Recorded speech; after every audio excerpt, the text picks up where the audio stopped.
Ce soir, nous sommes ici à Arkinova sur Anglette pour la soirée d'inauguration de notre 11e édition du mois de l'architecture qui s'appelle En pratique.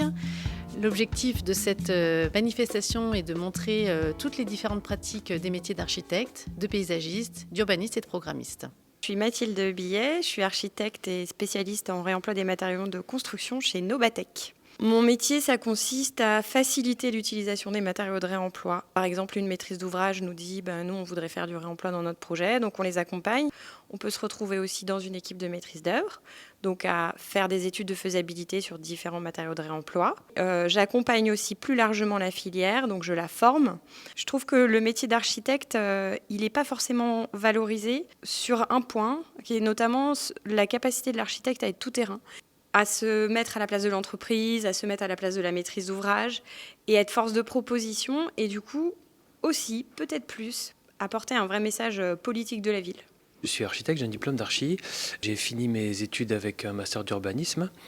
Et le rapport avec l'architecture, c'est que le CAE, c'est une association d'intérêt général qui œuvre à la promotion de la qualité architecturale, urbaine, paysagère, environnementale. Une part de notre travail, c'est du conseil auprès des particuliers, beaucoup auprès des collectivités. Et après, le reste, c'est beaucoup d'actions de sensibilisation et de formation. Par exemple, cette année, on a un programme culturel qui s'articule autour de la réhabilitation durable du bâti ancien. C'est un peu comme si on prépare un peu le terrain en amont pour ensuite les études du programmiste, d'un architecte, d'un paysagiste. Je m'appelle Lauriane Lascurin, je suis architecte et mon cabinet s'appelle La Belle Équipe Architecte à Biarritz. C'est un métier passion qu'on fait avec les tripes, sinon ça ne fonctionne pas. Parce qu'on y passe des heures et des heures. C'est passionnant parce que c'est pluridisciplinaire. On apprend tous les jours. Chaque projet est nouveau, chaque client est nouveau, chaque univers est nouveau. Depuis 3-4 ans, je me suis spécialisée en construction ossature bois, isolation biosourcée et surtout intégrer du réemploi. Et c'est une pratique que j'intègre déjà depuis des années dans mes projets de rénovation où j'impose aux clients de travailler avec des déconstructeurs, voilà, pour qu'on puisse réemployer les matériaux soit in situ, soit à la revente. Léo Méret, associé à l'agence de Moon Safari et responsable de l'antenne bayonnaise. On travaille 60% pour du public et 40% du coup pour du privé. Donc on est assez adepte de la pratique du concours. Et après, du coup, suivi des études et exécution et réalisation des chantiers. J'ai eu envie, sorti de l'école, de poursuivre un peu ce qu'on faisait à l'école.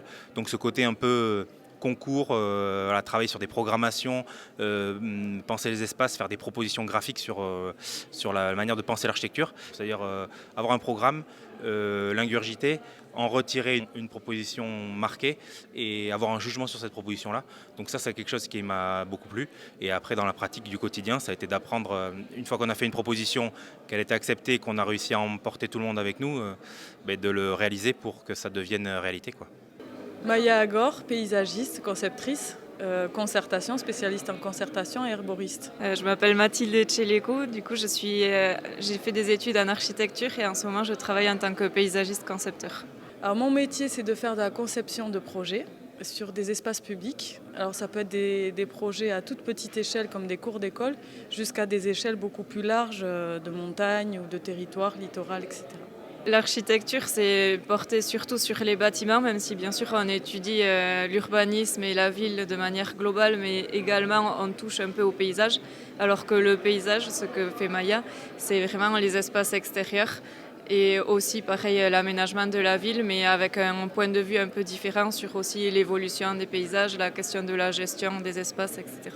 Ces derniers temps, on s'est aussi redirigé vers la concertation et le réemploi qu'on intègre systématiquement dans nos projets, avec donc la possibilité aussi de proposer des projets sobres, justes et connectés, et de former aussi parfois des agents techniques des villes qui eux-mêmes vont pouvoir réaliser les projets pour faire en sorte aussi que les savoir-faire puissent évoluer, se développer.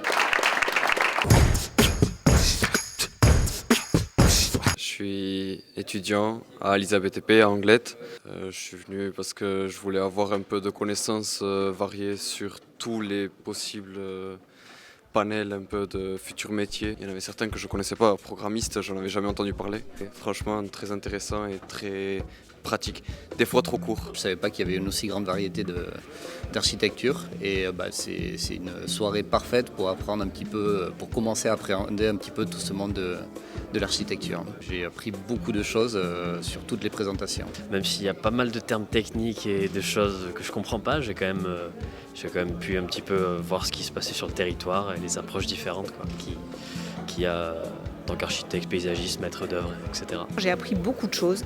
Déjà le nombre d'intervenants autour de cette profession, en amont, en aval, très intéressant. Non, vraiment, c'est riche et envie de revenir à d'autres réunions parce que je trouve qu'en étant à la retraite, on a besoin de continuer à s'informer.